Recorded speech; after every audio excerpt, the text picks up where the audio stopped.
100% Chance of Wine, sponsored by The Lodge at Columbia Point. Today on 100% Chance of Wine, we made our way to Spring Valley Vineyard in Walla Walla. I'm joined by the assistant winemaker, Kate, and you have so much history here at the vineyard. You grew up here, you would come out here in the summer from Minnesota just to help out. Yeah. Tell me more about that. Yeah, so growing up, this land has been in my family since 1865, and so growing up, my parents wanted us to know what the ranch was like and what we had there.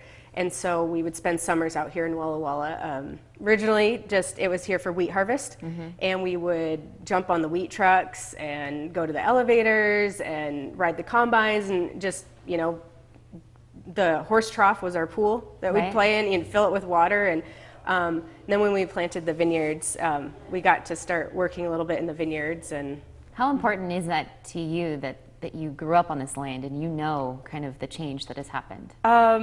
For me, it's really important, and it's I don't take it for granted whatsoever, and I look at it from the eyes of I'm the sixth generation that is part of the farming part of this, and I look at it from my perspective. My kid's the seventh generation. My grandfather put the grapes on the property in order to keep it in the family as a commodity crop. And so my job is to keep that going, and whether it's my kids, my husband and I cross our fingers that it is, or my nieces or nephews that want to be a part of it, that we just hope that it keeps going in the family.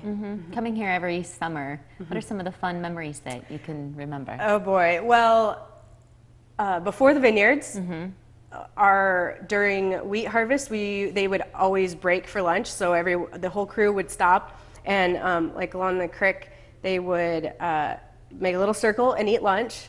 And we would always, when they were close to the house, fill up buckets and then go dump water. And then it just turned into a big, huge water fight. Oh my goodness, that's fun. It was fun, and us as little kids, we thought, oh, they're gonna love this, but they also are like, we've got to get this work done and stuff. But the crew was really good sports of it. Another thing we did, Papa would take us fishing too, fly fishing, and so.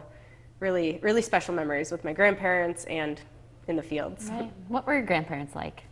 My grandparents, it's a great question because it's hard because I think for me working here too, it's two separate, you think of them two separate ways, but at the end of the day, they're my grandparents, and they absolutely loved having us out here. And Papa really liked teaching us and just having us be around, whether it's just sitting next to him in his Kubota, doing the chores with him, or if we're out doing our own thing. But always very supportive, and there for whatever we were involved in, and would come to our events and stuff. And I think just the smiles on their face when we're out here with them makes it all worth it. So when did the transition happen to vineyards?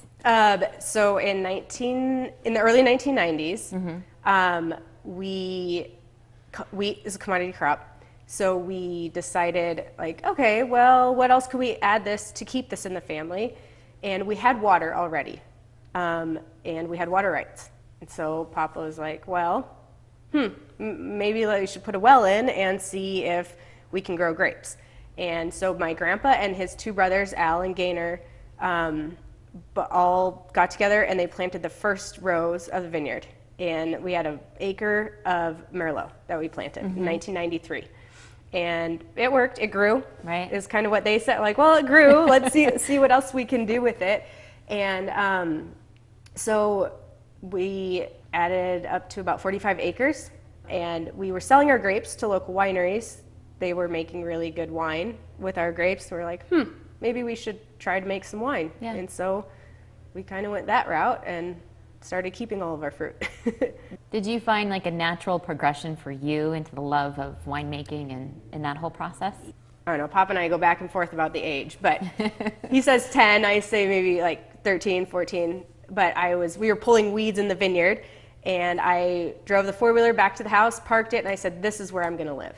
I just knew it. It's always been in my blood. And so moved out here after college and worked at the tasting room and did all the tours and everything at the vineyard, would spend time on the road.